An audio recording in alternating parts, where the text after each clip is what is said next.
Just a second.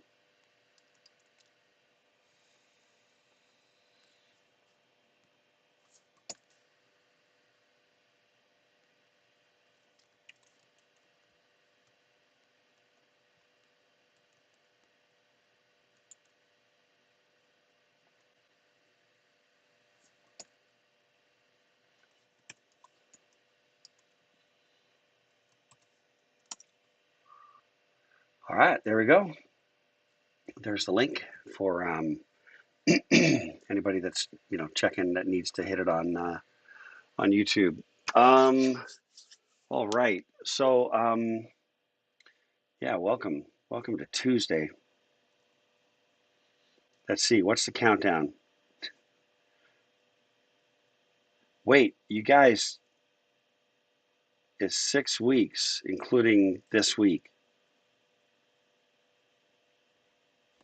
6 weeks. 5.5 after today. Okay. Okay. I think I can. I think I can. Um, all right. Let me see. I'm going to talk about. So I did some changes to the schedule, got a little bit of progress on the schedule, and uh, want to apologize again for all the everything that has splattered upon me this semester, um, starting with the surgery, but that's not even everything, but that's the big thing. So I wanted to just kind of show you what I did. Um, because, okay, one last thing about surgery. Let me just say this. My physical capacity to sit in this chair has spiked to ridiculously positive levels. And what that does is it just makes it easier for me to just sit and work, do the worky thing. Okay, so I went through the schedule today. I know this is shocking, and what's even more shocking is I'll start doing some grading soon. That'll be a shocker. But I did go through the schedule. Okay, that I don't even know what happened. It's like I was on narcotics or something. I'll backfill that to look right, to reflect, I don't know, reality or something. And then I'm still going to forward fill or backfill a little bit some of the lecture videos that are not there, like here, where we had Dr. Nielsen on Thursday and talked about the cuckoo's egg on Tuesday. What I did was I bold, whatever, what did I do? I kind of colorized everything from the gray all the way to the end. And I know that the assignments are probably still a little screwed up. And what else? But I think this does accurately reflect what I want to try to hit for the duration. Okay. So I want to talk about social media. We talked I don't know why that says two. It's probably because it's an artifact because I haven't gone back through and double checked everything. But what I want to do is I want to talk about social media today. I want to talk about open source software on Thursday. I want to talk about freedom of speech next week, intellectual property the week after that. We've got one more writing workshop that I want to do, which I think you're going to actually really like and will be valuable. Default right now is something to do with entrepreneurship. And then this is the second book, Reading Circles. I want to talk about employment because that's a relevant issue for y'alls. And then we've got personal and professional ethics, and then kind of the wrap up and the literary extravaganza. Okay. That is the remainder. 1, 2, 3, 4, 5.5. All right. Now, let me say this is very, very important. While everything's been just floating and flopping around, um, I am not holding I am not holding any deadlines as like sacred anything. Okay. Just what I mean by that is I really don't care, honestly, about at this point. I mean, I want you to do it, right? If there's stuff you haven't read, read it, mark it. We're gonna work with Devin and Tim, clean up the assignment stuff. For me, I'm just coming back online finally, is what's happening here, where I'm just actually functioning approximately normal, but it's literally only been a few days of that kind of feeling of productivity and just overall health. So I mean, the really good news is that I'm doing amazingly well. The nerve pain's almost gone. The back pain is almost gone. I mean, literally, the nerve pain is almost gone.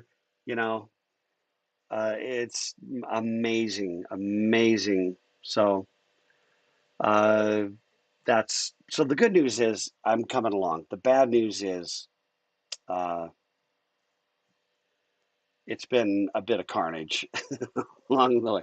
The other good, hey, thanks, Devin. Yeah, man, about the haircut. Yeah, so I decided that you can't spend your whole life looking like Stinky Pete.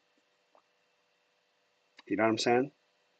Once you turn that corner from Stinky Pete towards Sad Santa again, there's some decisions you need to be making about your life. And I decided that there were some decisions I needed to be making in my life. So I did, and it's way better. It's way better. I do like it. And anyway, so this is all part of the transition. You know what I mean? This is all part of just feeling my oats and making the turn. And and in fact, the memes of the day, the memes of the day, you know, my immunity dog. I just wanted to give you. It's not my dog, right? But I just wanted to give you some immunity dog, uh, just because it just felt like current mood. And I also wanted to just give a nice big solid Mondo FU to the quarantine and the pandemic and the freaking virus and everything. You know what I mean? Just it's been emotionally very difficult for everybody for a freaking year. So I just think we should all strap bananas to our faces. That's what I want to do now. Really, this is not a statement of anything other than just fatigue. That's all that is. Okay. So I think you know me well enough to know I'm not making any kind of radical statement. I just feel like you know, I just want to strap a banana to my face as my personal just F you to the virus. That's all I got, man. Okay, so what I want to talk about today, so I understand that most of you probably, I mean, a bunch of you I know have like looked ahead at the gray, you know it's coming, and kind of dive in and did some reading stuff.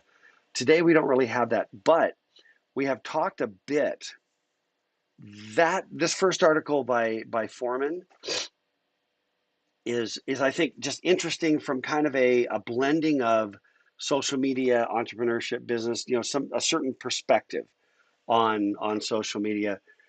There was a lot of really interesting information in the Wikipedia article on social media. That's why I signed it. And then this Wired magazine is article is an article about the social dilemma. And if a miracle occurs, I might actually finish editing my comments on the video that I recorded from Netflix. I think I can actually start to get to that. I'm making no promises, honestly, but uh, I'm just happy to be functional. Just so happy to be functional. Okay, but so yeah, that's the key thing. So today is just kind of I want to talk a little bit about social media discussions. The key comments are great. The live discussion, the vocal, the verbal, you know, voice chat discussion is also just great. I try to hit you know what I mean, get both going. It tends to be that the voice comments tend to get a little bit more natural priority. It's just instinctive. You hear the voice and you respond, and the texts are piling up. So apologize for that, but I think that's a pragmatic reality. Okay, so do we have any? So again, housekeeping. The stuff on the right is still screwed up. I'm still going to go through it and try to clean it up. Just know that you got to be doing a blog post a week. There's just always a blog post every week. Just do it. Keep your blog growing. And if the stuff's screwed up, then when we get it straightened out, we'll just drop it in, and I will accommodate everybody on literally basically every deadline. I'm just, if you're sincere, if you're backlogged and you haven't done a single thing since the first week, that might be difficult. You know what I mean? But anybody who's just like, you're in, you're trying, you're going, I'm just not going to be like, wah, wah, wah, wah, ding you on points for being late. Okay. I really don't care. All I really care about is that we're engaged in this process together. If you're engaged, you've got pretty much limitless flexibility, other than stuff's got to be done by the 29th. That's really all, and that's 5 more weeks. And does that make sense to me? I can't help all the screw up of my stupid health problems, which were so much worse. They should have been coming out of that surgery. All the complications. I can't help that. Are they still locked, really, Rebecca? Okay, yes. I will. I will fix. I will fix very, very soon. I haven't even looked. I mean, really, I haven't even looked at it. So, but I really do appreciate the heads up on that. But still, like for most of the assignments, they're blog comments and there's blogs, writing blog posts. You can still write you can still be writing blog posts. Just later on when I unlock them, you can just go in and like connect the link. Like that's that one, that's that one. So, you know what I mean? You can still do the stuff. Um, yeah, but I know it's a mess. I really do. I mean, it's not lost on me. And in my mind, given everything else, the only thing I really can do to be ultimately fair is to be just, you know what I mean? Everything that's been splattered and screwed up, it can't be on you. It cannot be on you. But doing the stuff, we'll get through it. We'll get through it. I'll work with you on everything. In the meantime, I still hope it's been good so far, despite being a little chaotic and a little screwed up. All right. Can we talk about social media? Um, any other housekeeping? Anything housekeeping? Here we go. That you need to bring up or let me know about or whatever.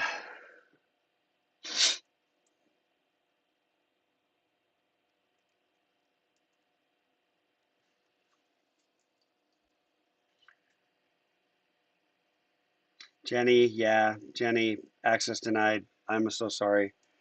I will, like I said, I will crank and I will look for this space. I'll drop some comments in here late, even after class or tonight, tomorrow, soon. I have a handful of crazy pressure things that are slapping me that have nothing to do with any of this, unfortunately. Simultaneously, because why not? Yeah. All right. Okay. Could we talk about social media? Should we talk about any other? I got Jordan's typing. Any other housekeeping? Um, yes, yeah. So Jordan asked, since the assignments have been locked, even when I've written some, I didn't have a specific topic, per the syllabus. So is it okay that their thoughts on whatever relevant class subject I may have chosen? Yes, yes, yes, yes. That's part of the flex. In a future date, when the students will all think I'm the most organized thing ever, and you will all know better, you will be like, because I mean, this thing will massage and grow, and over time, it drops out looking like quite the thing, and you'll know that it was all just chaos, just a chaotic creation. But yeah, no, Jordan, and everybody, yeah, whatever topic, if it's germane to the class, it's fine. It's just fine. Because I mean, part of it is thinking about the topics of the class. Some of it is being focused. That's great. But also a big part of it is just writing, which by writing as much as you're now writing, that just does something to your writing. It makes you a better writer. It really does. So that alone is valuable independent of topic. Yeah. So thanks for clarifying that, Jordan. Okay. I got Gabe typing and I'm going to launch social media here. Okay. My desk is a mess. My organization is crap. But my back feels great. So this is tremendous. Yeah, Chad, man. I mean, my desk is, it kind of looks like, I don't know what it looks like. It looks like that warehouse at the end of Indiana Jones.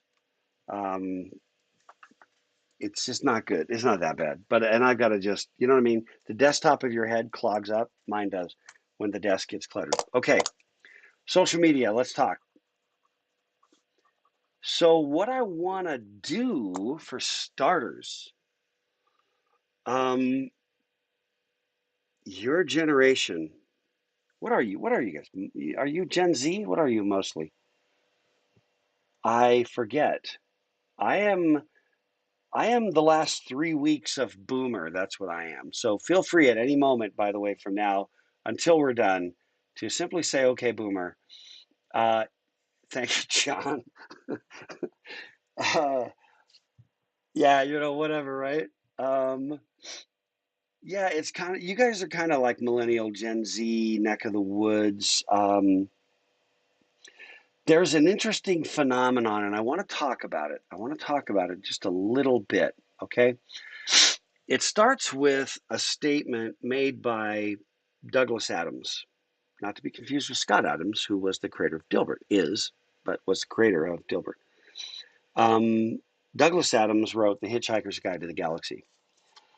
And he was working on a book when he died called The Salmon of Doubt. I can't even remember if it was supposed to be a Hitchhiker's book or a Dirk Gently book. He had this other series called Dirk Gently's Holistic Detective Agency. Anyway, I read all of Douglas Adams' books, including The Salmon of Doubt, but it was posthumously published. So it was basically an uncompleted novel, um, and then a bunch of essays. I should go dig it out one of these days. It's just down the hall in my library.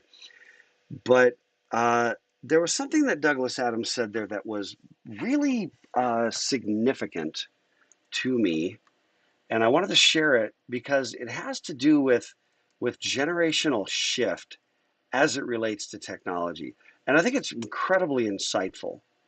I want to just check one thing real quick before I paraphrase. I want to.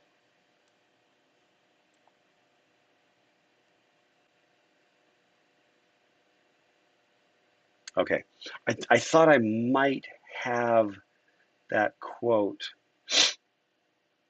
somewhere else, just like super handy. I don't, so I'm just going to, and it's okay. The paraphrase should be just fine. What he basically said was that any technology that existed, by the time any technology that exists around the time that you're born, or that shows up early enough in your childhood, uh, is just the way the world is, right? That's just the way the world is. Uh, you know what I mean? You're like the fish doesn't know it's in water. You grow up with certain presumptions. You grow up that there's a telephone, or that there's a mobile handset, or that there's a cellular phone, or that there's a smartphone, or that there's a whatever kind of comes next, right? You grow up in a world where there's just Bluetooth, right? But I remember when Bluetooth showed up, I was already involved in the leadership of the Infrared Data Association, which at the time was the only wireless short range cable replacement technology kind of in the world. And then Bluetooth came up. And I was already doing all that stuff when Bluetooth showed up as like this funky competitor. So, it was brand new. For some of you are young enough. that you don't ever remember a world without Bluetooth, for example. Isn't that true? Isn't that predominantly true? That there's, I mean, I mean, we're talking Bluetooth showed up in, I'm gonna go 97, 98, has to be. So that'd be 24. Anybody younger than 24 was born after the Bluetooth spec was published, after the creation. And then if you go back to the early 90s when the World Wide Web, as we used to call it, was a brand new idea, and then it became kind of more of a popular idea with Netscape Navigator in 94, 95 timeframe.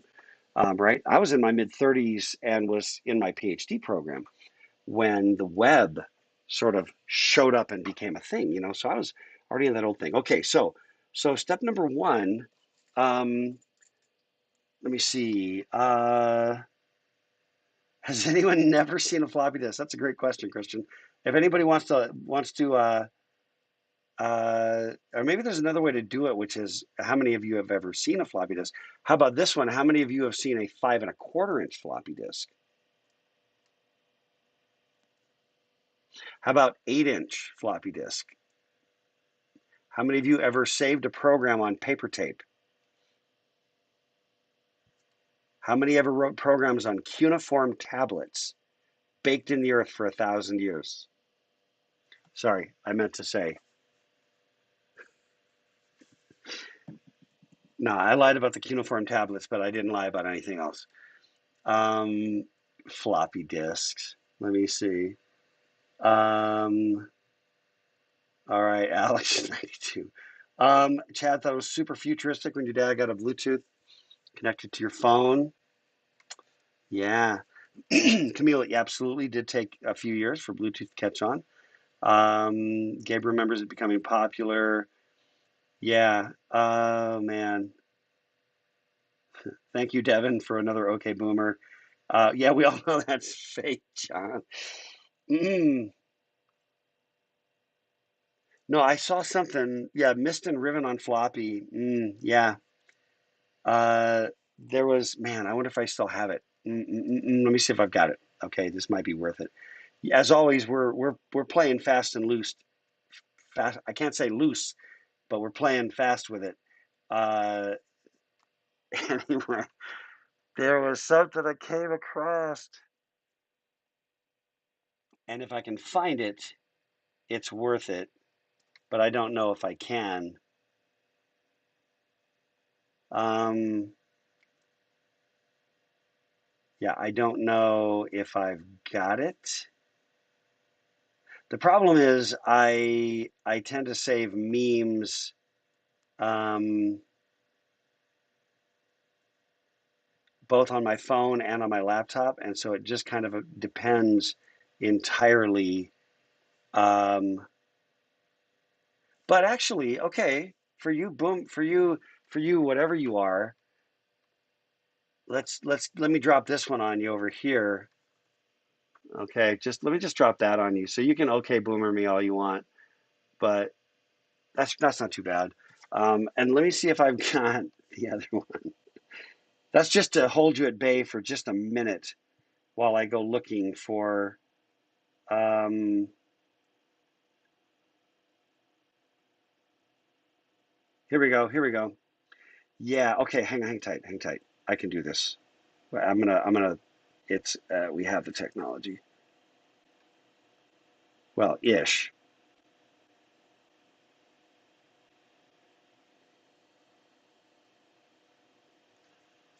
Okay. Hold tight. I'm gonna produce this thing for you because while I am a boomer, I am also a boomer with exceptional technical skills. So that kind of creates a weird redemption from the boomer perspective. Okay, hang tight here. Come on. Now I'm faster than the technology here. Okay. Um,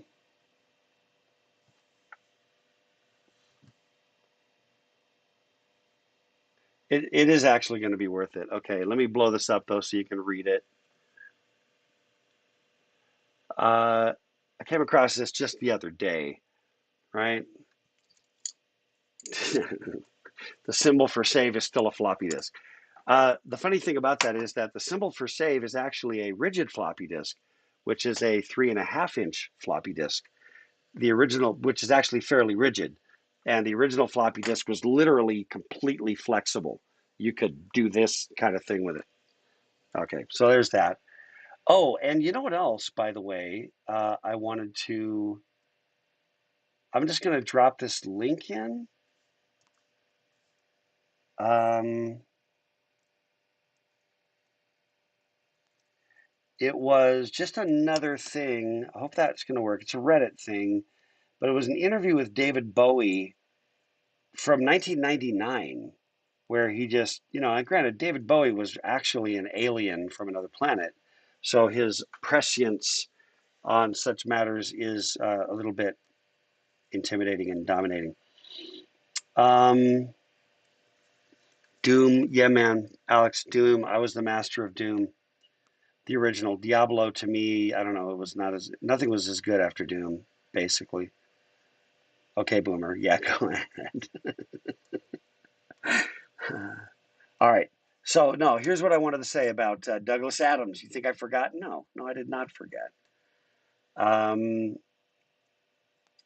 so Douglas Adams said, this is interesting though. I mean, just because where you're at this, you guys are typically mid 20s and younger with a more than UVU has a larger older 20s population than is common at a 4-year university, and the older distribution. But that's part of the unique demographic of UVU, which I love, because I was 28 when I finished my undergrad, 38 when I finished grad school finally. So I was definitely on that late track. Okay, so here's the point. There are three phases here. Everything that shows up when you're young or is there when you're born is the way the world is. That you may have remembered, some of these things gaining popularity, but it was always there. Okay. Or it showed up young enough, early enough that it really, your world just has that. Okay. So, anything that shows up when you're young is just the way the world is. Anything that shows up when you're like a teenager, okay, is, or to a young adult, sort of, teen years to young adult, is something it's new and it's exciting, and you can probably maybe make a career in it. I remember when computer science as a major was like a new thing, and it was like in the early 80s, right? With the creation of the IBM PC, the Apple II. These are things that are like late 70s, early 80s. I want to say that the IBM PC was 81, and I want to say that the Apple II is like 77-ish. We could get some chapter and verse on that. It would be fab if we've got some dates on like the Apple II and the IBM PC. But I'm gonna put 77 and 81 as stakes in the sand. Okay, so I'm like 17 and 21 when those things happen. All right. Um, yeah, no, that's right, Camille. There was that evolution. Um, I'm just looking real quick. I didn't see any quick response on the whole IBM PC, so I just went to look myself. IBM PC, 1981, boom, boom, okay. And then Apple II, 77. I'm a freaking genius. Okay. Actually, I'm just old. I'm just old because I lived it. That's why. I just lived it. All right. Yeah, yeah. So, right. I mean, so I'm 17, 21, right? And what have all my buddies and I were so jacked about? Computers, like we were just so nerdy about the computer idea, and so in other words, it was a new thing and it was exciting and you could make a career at it, and you could probably make some money or have some satisfaction or do, all of that. And that's like true through about, I don't know, I want to say through like 40 even. If you're in your 30s and a thing shows up, right? Like I'm in my mid 30s when the World Wide Web like really becomes a thing. And I'm about 30, late 20s to early 30s, when local area networks became a thing. So the whole networking thing, the internet, the World Wide Web, all that was emerging when I'm in my 30s. That's exciting. Okay.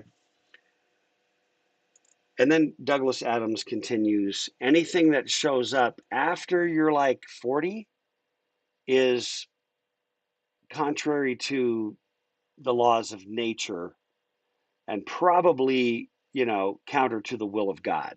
I mean, there's this kind of a, dogmatic rejection, you know, and that's when you get most of my generation of boomers who are just like, damn, these kids with the computers. I don't really know how to use the smartphone. You know what I mean? They still got their clamshell, from 19, I don't know. When was the clamshell? The 90s? I don't know, right? But maybe they don't have the clamshell. They still have a wired phone with a physical wire that they have to walk over to the spot on the wall to answer it. Still a black AT&T phone.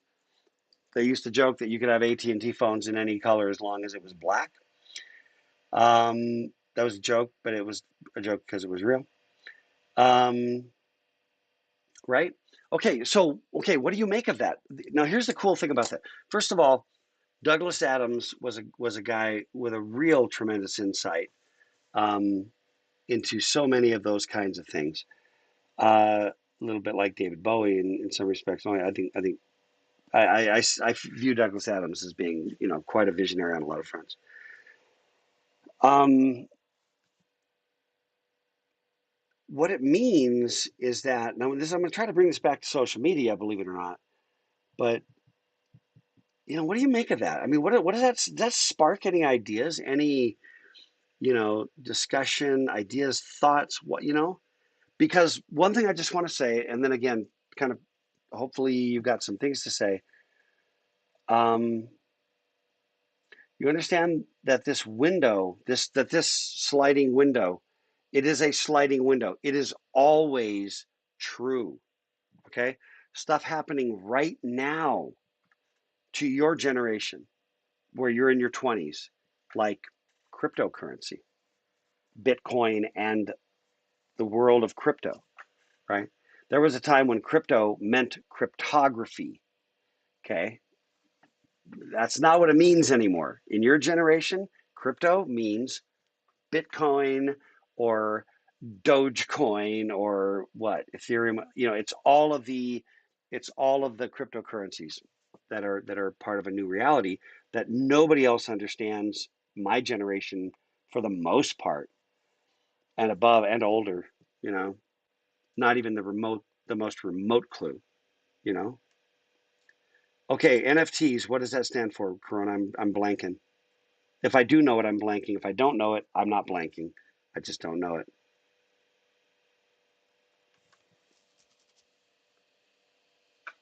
Oh, non-fungible tokens. Okay, all right. Yeah, see, I'm still backfilling in that space. I know the term, but I don't I know pitifully too little about it to be frank, right?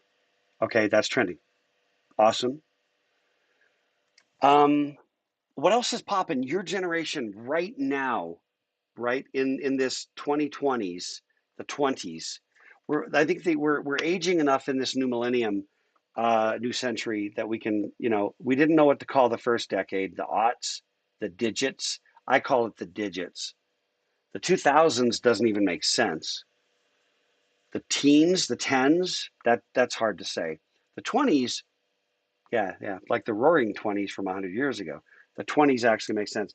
30s, 40s, it'll normalize for the next 80 years. And your children and grandchildren will, they'll look back and talk about the 20s. Um, but no, what else is going on? What else is going on in your generation besides blockchain? Right, right. Um, which is central to cryptocurrency, right? But yeah, it's almost like, and then that becomes a buzzword. Everything is blockchain.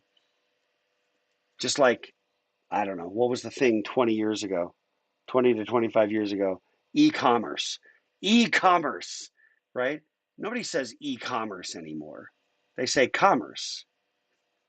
You know what I mean? Nobody says e-business now. They just say business, right? Does that make sense? Here's another constant. Is that an actual term, Austin? Or did you just coin the term? We do still say email because there's still, well, we say email and snail mail, and mail is ambiguous. That's the problem, is that there's still snail mail. You just coined that, Austin? I like that. What was that? CUE. CUE, constant uninterrupted entertainment. Let's write a paper, Austin. I honestly, I think it's a great term. Um, oh man. So what else? What else is popping? You haven't said much, by the way. Be broad. You know, this can be things that are like 5 years old, okay, or 10 years old that are hot and popping, kind of like right now. I mean, I'm asking you. I don't know the answer because I live in my world. I have a certain exposure. I've got about a third of my kids are in their 30s and about a third of them are in their 20s. You know, so I don't have humans on Mars in our generation that you roll right. I mean, even the going to, yeah, okay, that's a thing. How about the entire electric vehicle thing? What was the car maker a week ago, 2 weeks ago? I just saw an article. There was a car manufacturer, and I don't remember which manufacturer it was, who basically just said they were winding down like their last combustion engine car. They were just not going to make combustion engine cars anymore, like at all, right? I mean, I remember the first time it was the first time, man, when was it? The first artist to release an album, musical artist, only on CD and not on vinyl. Ooh, let's talk about retro world and go back to vinyl. How about that? Your quest to go back to vinyl. Do you know how grateful we were when CDs showed up and you didn't have to deal with pop and hiss and unstable turntable speeds and needles and crap? You understand how grateful we were to get out of that analog space and into digital? We were very grateful. And now your generation's like, vinyl.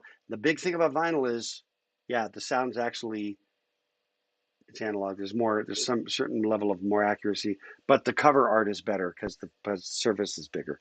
And the liner notes were always the cool thing.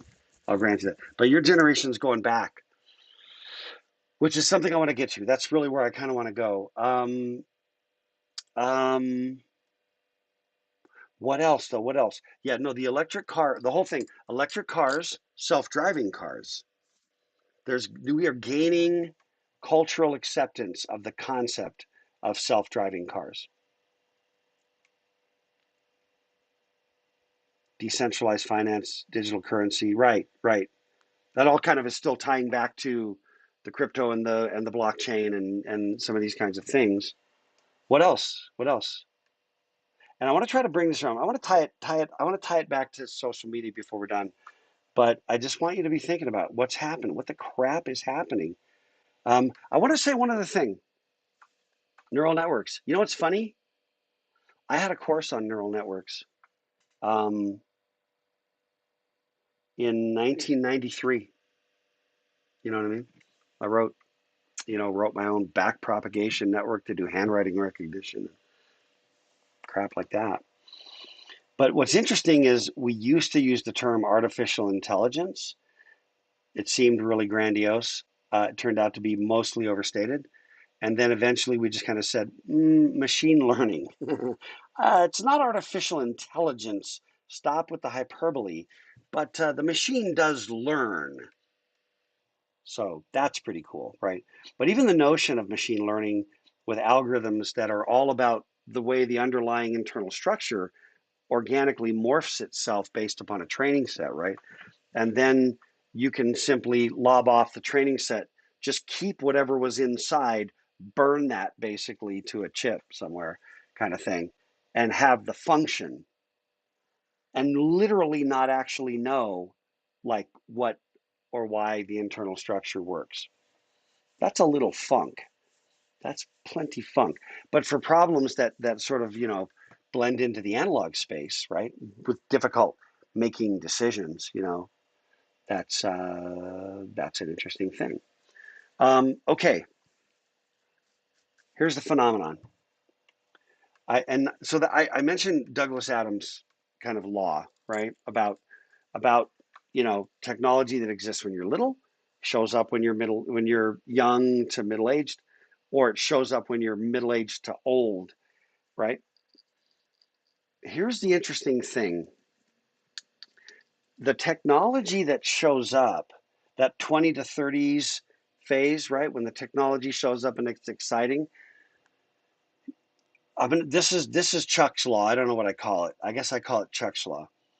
Um, and I haven't codified this yet, but I need to write a paper on it. Chuck's law basically says that that same set of things that you latch onto when you're in your 20s and 30s, you more or less hang on to for the rest of your life, because it was the evolutionary thing.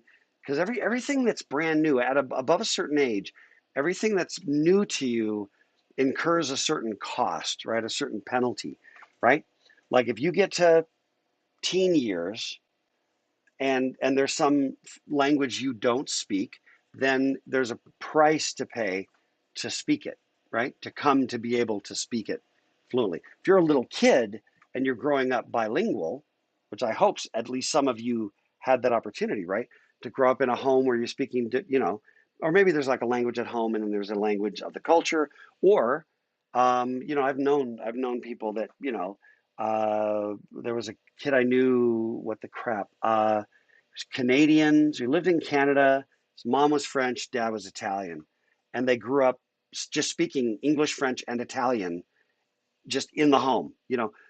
That in a sense, that's incredibly cool, and I love that. But I mean, that's an example of three languages, because you've got that mix of parental languages and cultural language, societal language, kind of predominantly around you. Okay. Where I'm going with that is that those languages that are part of that acquisition, young enough, you don't really pay the penalty. You know what I mean? It doesn't exhaust you to have become, you know, whatever your first language was, or your first language is, if you grew up speaking two languages or more, there's no real cost to that one. But if you're like me and you learned Italian when you're 20 and French when you're, I don't know, 13 through 25, and Spanish when you're, in your late 50s, there's this cost to, you know what I mean? There's a cost for it to penetrate. And most people above a certain age have a really hard time just paying that price. Does that make sense? To learn. They don't adapt. They get to the point where people my age, haven't listened to any music after 1980, 5, for the last decade, and no clue like what anything current is, right? Because and the reason is because it becomes exhausting. There's a cognitive load to change and adapt with all of that. Okay, does that make sense? So there's a certain inertia to that settles in, right? And inertia means that if you're at rest, you tend to stay at rest. If you're in motion, you tend to stay at motion. So one of Dr. K's rules of life that I advise you, uh, as my young Padawan learners, is don't settle out. Don't settle out. I mean, always be in that stretchy zone. Always be in the stretchy zone. You know, if you love languages, never stop learning new ones. So your comfort zone is the stretch, you know? Um, oh, nice, Alex. Your dad's rocking Harry Styles for weeks. Oh my gosh, that's hilarious. I do remember once my daughter, I don't remember, she embarrassed me on social media. She was a teenager at the time, but I was like in the bathroom soaking in a tub with my music cranking. It was a playlist, but it was One Direction, and she just got an absolute incredible kick out of the fact that I was in my bathtub rocking One Direction. But some of that stuff was really good. Let's be clear. That was uh, 10 years ago, whatever, whenever that was, right? Anyway, no, but there's that thing, right? It's that thing where you're constantly learning and you're not just settling in to whatever that so that second phase of Douglas Adams law, that you make a great career. You also tend to take all the social and technological, socio-technical, techno-social, let's call them techno-social phenomena, and latch on to those, and you keep them. Okay, now, case in point, my parents, who have passed on, but they would be in their 80s, you know. Yeah, they'd be in their 80s if they were alive. Okay, that generation was the first generation with television. You realize that? My parents, and I know I'm old as the hills, but my parents, that was the first generation in the history of the world with television. Okay, now, what's the effect of that? Their generation was so enthralled. They were young parents. They were like teenagers and then young adults and young parents at the time that the television became a thing. And it was so novel for them to be able to like sit in your home and have entertainment on a screen, about the size of this notepad, with grainy black and white, 3 channels, live television, because there wasn't, you didn't have that, that a lot of the tape, the whole tape delay, and even terms like taping. I'm going to tape this. Oh, really? You're going to use tape? No, I don't think you're going to. I think you're going to record it, but I don't think you're going to tape it. Are you taping me? No, it's digital. Okay, that generation that I grew up with as a little, I grew up in as a little kid, we had TV dinners. What do we call those today? Just microwave dinner. You know what I mean? We just, I don't know, what do we call them? Microwave dinners? Easy dinner? Is there a name? Is there a name for it today? But I can tell you that in the 60s, when I was a little kid, we called them TV dinners. What the crap? They're just dinner, Gabe. Yeah, that's right. For you guys, it's just dinner. Yeah. Yeah, what do you call a hot pocket? Just dinner.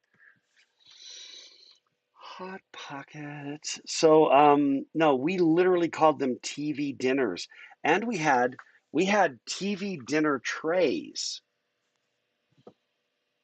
What do you call those now? Trays. We had these TV dinner trays.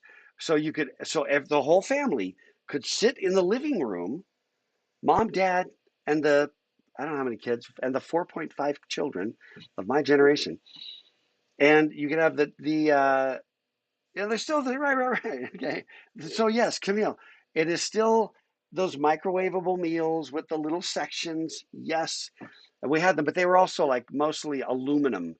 We didn't have microwave ovens. We didn't have microwaves. I know. Go ahead, somebody, please. Okay, boomer. We didn't have microwaves. Kid cuisine.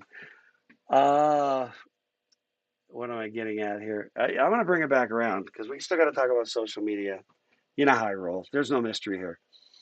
Okay, TV dinner trays were these, like, they'd fold. They were like this, and then they would go, and then when you'd move it, they were like an ironing board, kind of like, and then the bottom would like scissor out to be little feet, and then the top would like open up and then latch, right? And everything was like aluminum, so there's like this metal thing. Then you would sit at the couch, whatever, and then you would put your TV dinner on this thing. There you go. Yeah, only they weren't wood. That's actually styling, but they were metal. They were crappy metal, and then the dinners were cooked in the oven. Uh, you bake them in the oven, whatever. The whole family's eating TV dinners. Okay, now here's the interesting thing. If you have an opportunity ever, some of you have probably done like door-to-door sales. Anybody, okay, if anybody's done like summer, you know what I mean, summer sales, where you go somewhere and you're selling, whatever the crap you're selling. Alarm system. What's the classic stuff around it? Alarm systems, insulation, whatever, right? You doing that thing. Pest control, right on. Some of you have done it. Solar, yes. Yeah. Okay. And some of you have done it. Okay. So this question is for those who have done it, who have done, door-to-door sales where you get a view into somebody's house. That's all I'm getting at. Normally you don't have a lot of opportunity to roll around and get into other people's houses. If you're, if you're societally well behaved, you're not usually in a lot of other people's houses. Certainly not random strangers. Okay, so my Salesforce people, tell me if this is correct or not. What was the demographics of the homes in which you saw the following configuration? A television set as the centerpiece of the living room. Centerpiece. I don't just mean there's a TV in the living room. I mean that the entire living room decor is built around the television set, which has this sacred location, and ideally two recliners for mom and dad positioned, okay, positioned like that, as that the whole living room orientation is two recliners and a television set, and everything else is peripheral to that. Okay, that's number one. And number two, when you go in there, the television set is on and blaring noise. It's freaking, I don't even care. It's Oprah, it's The View. I don't even know what's on. It's Family Feud. I don't even know what's on. Okay, I'm guessing. Okay, so the television is blare. So the configuration and the television is blaring. So number one, did you see that? QVC. John nails the answer, right? So A, did you see that? And B, what was the age demographic? Okay, so John said boomers or older. Camille said always elderly people. Okay, why is that? Now I lived it as a kid eating TV dinners, watching my parents, for whom this thing was so novel, in their 20s and 30s. And it never went away. Until my mom died, there were there was a TV in every room of the house, including the bathroom, a little tiny one, a little portable. This is pre-flat panels, by the way. A television in every room of the house. This is extreme, I grant. And every single one of them on, blaring. Stupid noise. What in the ever-loving hell? Mom, what are you doing? Okay. Yeah, now you just go to the bath. That's right. Now you just take your phones with you. Head to the bathroom. I gotta take this with me. Right? Heading to go soak in the tub. Gotta take this with me. Yeah, no, that's right. So you take your thing with you wherever, right? But that's your cultural moment that shows up while you're in your 20s, maybe, or maybe go back. Okay, here's my point. My point is that the people who are in their 80s now, so the boomers and older. Now I'm the youngest boomer, right? I'm 3 weeks. I showed up on the planet 3 weeks before the end of what most people consider to be the end of the baby boom, which is 1960. Okay, I was December of '59 was my birth month.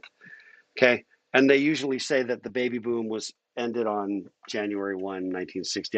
You know what I mean?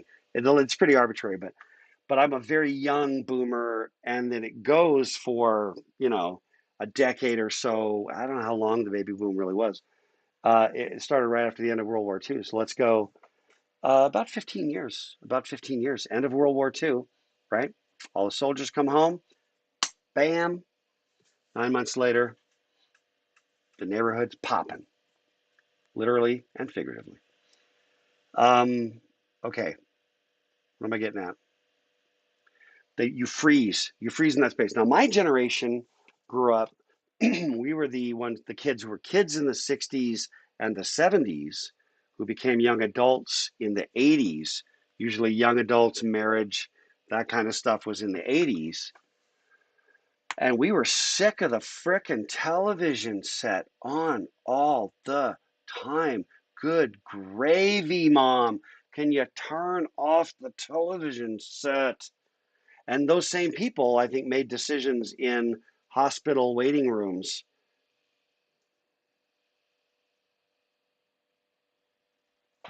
and just doctor's offices. I don't know why that's, you have to sit down to wait at a doctor's office and then be scarred with this stupid psychological torture of having to listen to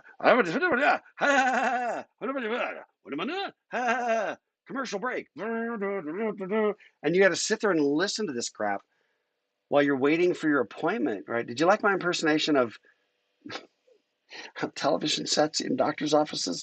Why? Why? I have on occasion, just if I could reach it, just walk up and just go, everyone has this and these. We're fine. We don't need to blast.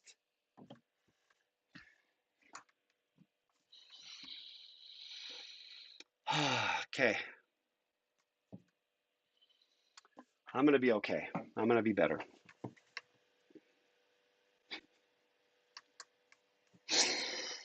Point is, those people latched onto a phase of life that came upon them in the 60s and the 70s, 50s, through the 70s. That was their coming of age. And it just stayed and it stuck and it moved with them all the way through. My generation grew up with the noise, to quote the Grinch, the noise. And we were like, and I remember, early in my kind of parenting, starting a family phase, you know, 30, 40 years ago, being like, we are not going to have a television set as the centerpiece of the freaking living room. You know what I mean? We were like, that is not going to be a thing.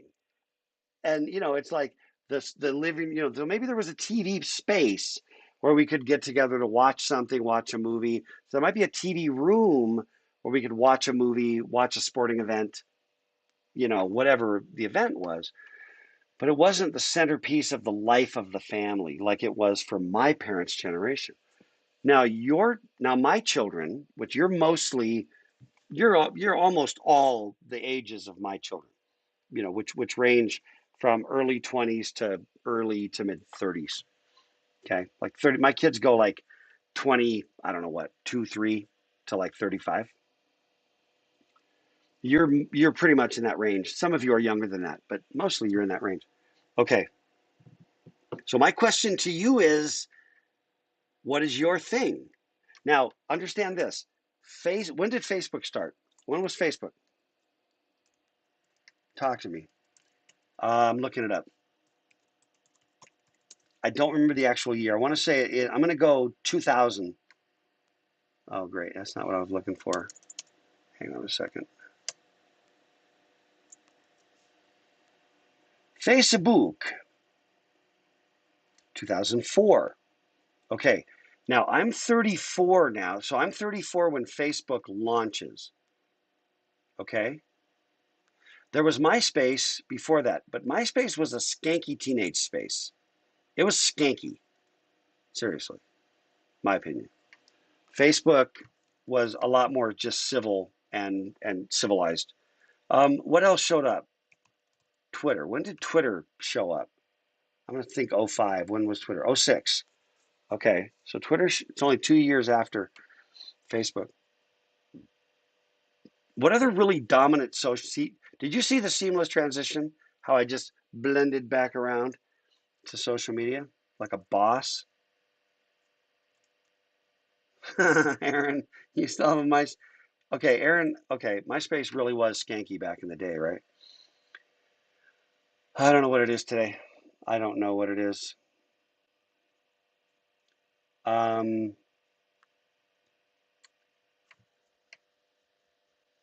oh man. What? YouTube gaining popularity. Yeah. Yeah. When did YouTube start? About 2000? Let me see.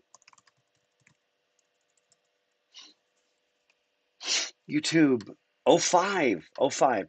Yeah, so all these companies are showing up about 10 years after the launch of the web, right? Okay, only if your friends were saying, okay, that's fair. Camille, I defer. I think you're absolutely right. Or what you were doing there, right? There was a lot of, there was a lot of stuff going on Facebook, on MySpace. Um, MySpace lives. Oh, Google Plus. Yeah, that was a disaster. What else? What else? Uh, what else? What other social media was in the 2000s? Because the point just being that that the early 2000s, when you get into the 2000s, I'm in my 40s, but still there's like this generation from my age going Club Penguin. Oh, I mean, absolutely, absolutely. Um, anyway, the point is that there's a generation that sort of starts with me and goes back about 15 years that was kind of like the Facebook generation. These were the people that latched onto Facebook, right? In a very similar way to the way that my parents latched onto the television as a centerpiece of the home. You know, there was a generation sort of starting with me and going backwards. Continuing for another, I'd say, 15 years. Um, and then your generation over the last 5 to 10 years has been leaving Facebook in droves. True? Confirm or deny?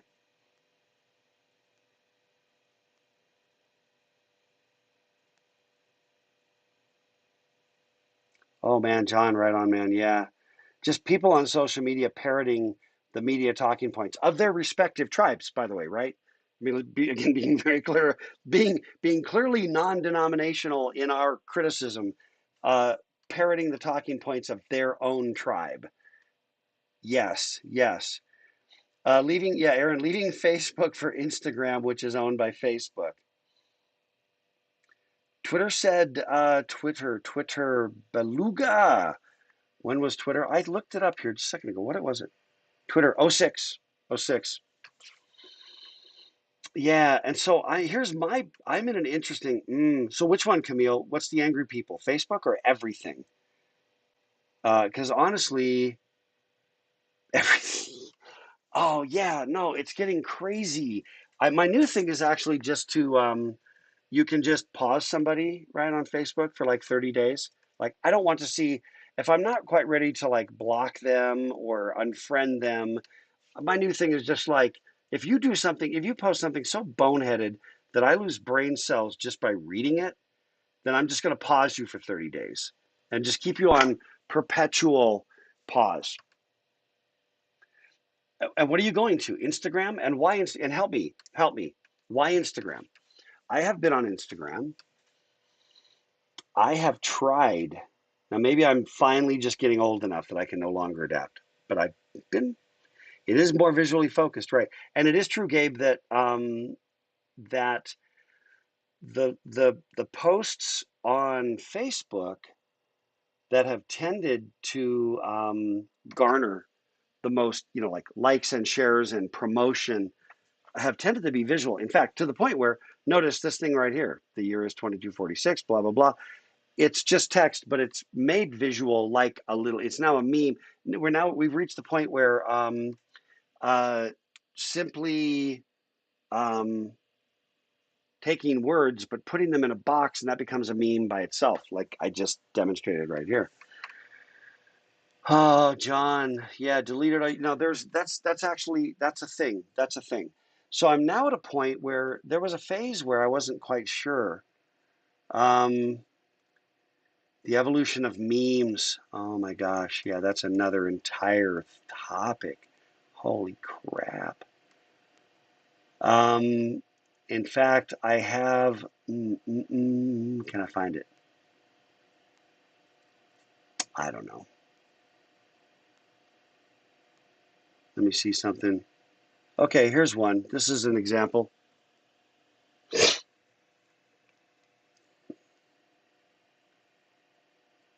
Um,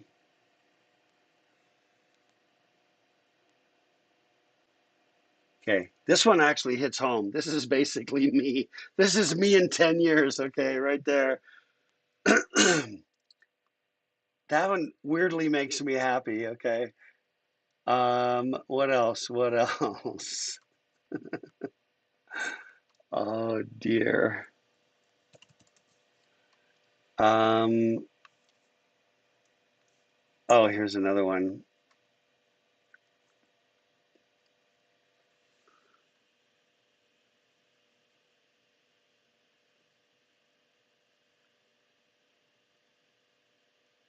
Trying to spread these out for you. Yeah. Let's see. There's another. There's a couple more.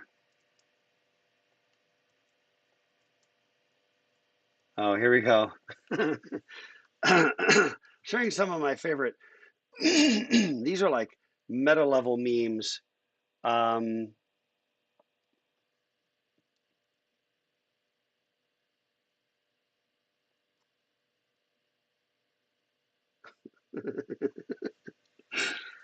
oh, right. So this is also um, memes about memes, of course.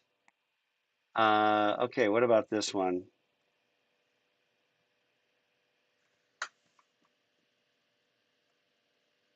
That's a good one. Um,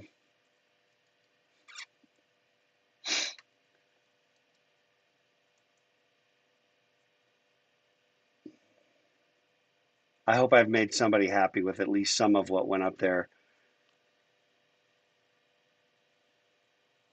Yeah, okay, that's good. Um, okay, yeah, so here's the thing. That's a really nice little montage, by the way. Um, I'm in an interesting place where, I think most of you know that I've got a crap ton of kids. Oh man, I want to say that about a third of my kids are not on social media. And then another third, they technically are, they have social media, but you're never going to reach them there. And then about a third that remain kind of active in social media. So what do you make of those dynamics? What do you make of those dynamics? Um, and here's my problem. There's still a love for me.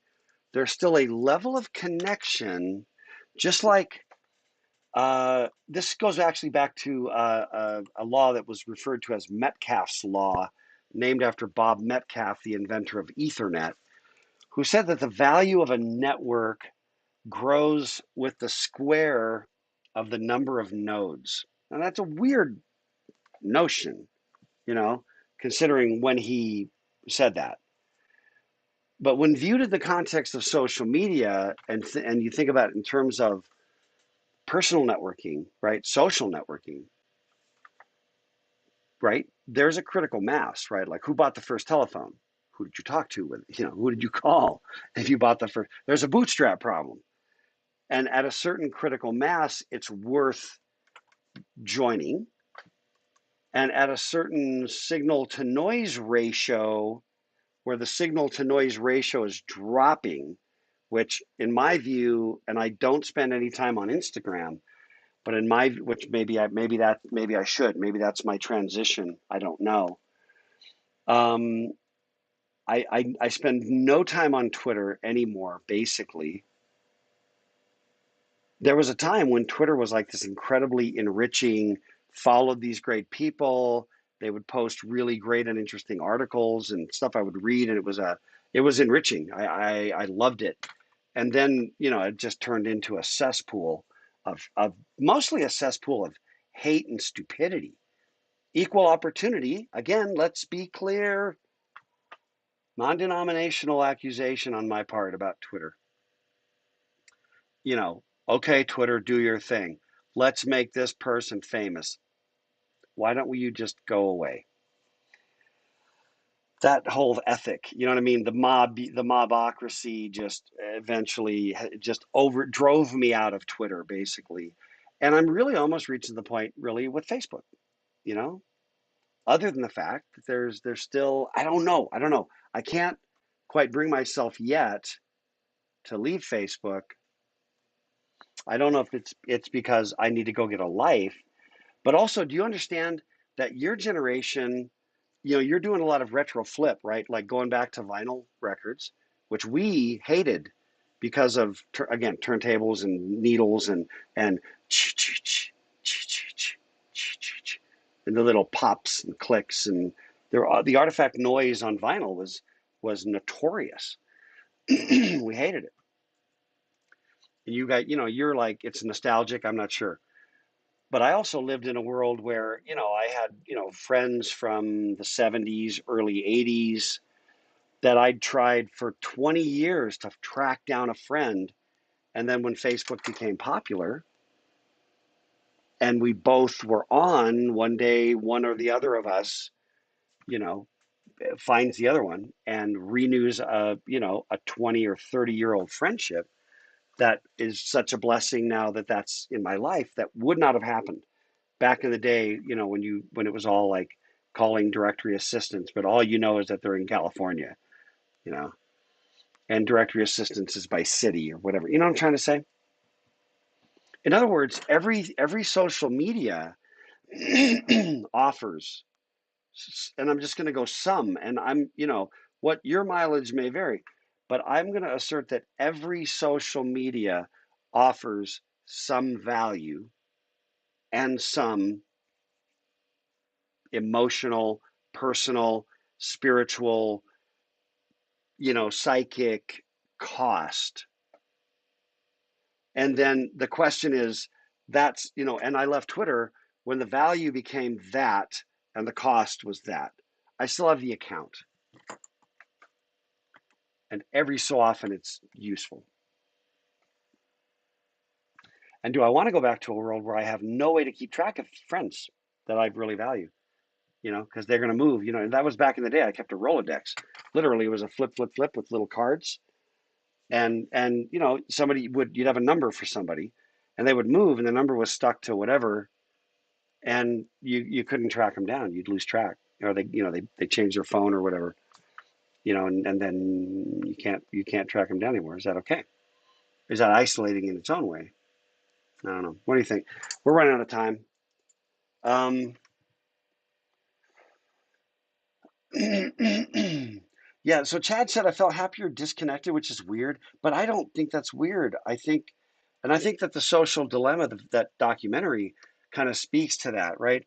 And somebody had said, I think maybe Camille and a couple others had said, it's kind of a depressing as hell documentary, which it is. It really, in some respects, it really is. But also, there is that thing where you're just like, well, what if? What if? And I've begun now, to do more social media fasts where I'm just like, you know, shut it down. I think that I spent 2 of the 12 months last year just abstaining from social media, you know, once kind of by design and once out of just pure disgust. Just like, I'm done. I'm done. I just got to shut this off for a month.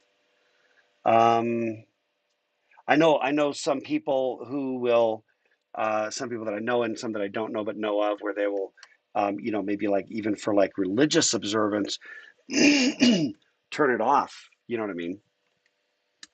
Turn it off like one day a week or I have some Catholic friends who, for Lent will turn away, walk away from social media. Orthodox Jewish friends who on, Shabbat, they're not going to just be on their phone or on the tech. They're just no technology, back to basics, whatever. And that even that one day a week is kind of a reset. Other, folks that have more of a Christian orientation, again, where it's Sunday, um, some of that weekly shut it down is probably by itself really healthy. And I've truly debated if I wanted to go all the way back, you know, to what I grew. This is the thing. I grew up in a world where you didn't have all the benefits, and I value those benefits. And by the way, now LinkedIn, I'm with you on LinkedIn. GitHub, that's weird. Reddit has become depressing as hell. There was a part where I was like, hey, maybe it's Reddit. And some of you are like, you are really dumb, Dr. K. Yeah, I don't know, Red. I don't know. I'm just trying to see. Oh, Gabe, nice. The reconnection. Uh, oh man. Yeah, Camille, if Twitter is anger personified, now it is. I agree with you, Camille. I totally agree with you now. Oh man, Discord is, oh, we're out of time. Discord is, I like Discord a lot, for keeping contact and the ability to chat, jump on calls, whatever. The interface is so easy to use. Um, oh man, let's see. Yeah, there's definitely a part of me that wants to maybe just shut the whole thing down, go into a hermit mode, you know? I don't know, my friends. Yeah, Gabe's taking bids on his soul. That's good. Yeah, Camille, it's true. You're right. You're right about Reddit. And I have not really culled and vetted the subreddits, to be honest. I've more like, oh, here's what, you know what I mean? Like generally see whatever. But again, Instagram baffles me. I don't, and I probably have not spent enough time, you know, to get really around it. You know what I mean? To really get myself understanding the use case really concretely. Oh man. Okay. Well, we are out of time. Wow. Has this been interesting? Has been for me. Your feedback has been amazing to get that insight into your world, right? I hope that it's been interesting to get, my take coming from my world, that history that I have just by virtue of being an old fart. Um, some advantages to being old and decrepit. Um, yeah, I don't know. What do we do? What do we do? Should I bail on Facebook? Take a vote. I already know what you're going to tell me to do. I don't know. I don't know. Anyway, my summary, I lived in a world without any social media, and it had its own points of misery, frankly. And I love the connectivity, the ability to reach out to people. I love fueling. Yes, John, I like the idea of fueling alternative platforms. And we're going to get into later on, the current dynamic on Facebook, especially with all the fact checking. Like I really didn't sign up. Look, I'll do my own fact checking, and if I've got idiots that I follow who say stupid things that I love, let me just be stupid. Because your fact checkers aren't getting the job done anyway. It just starts to feel like real Big Brother. Okay, my friends, we got to shut it down. I'm over time, but my back's feeling great, which is why I'm not even like, pressing to like get out of here to go save my back. I'm doing great. But anyway, listen,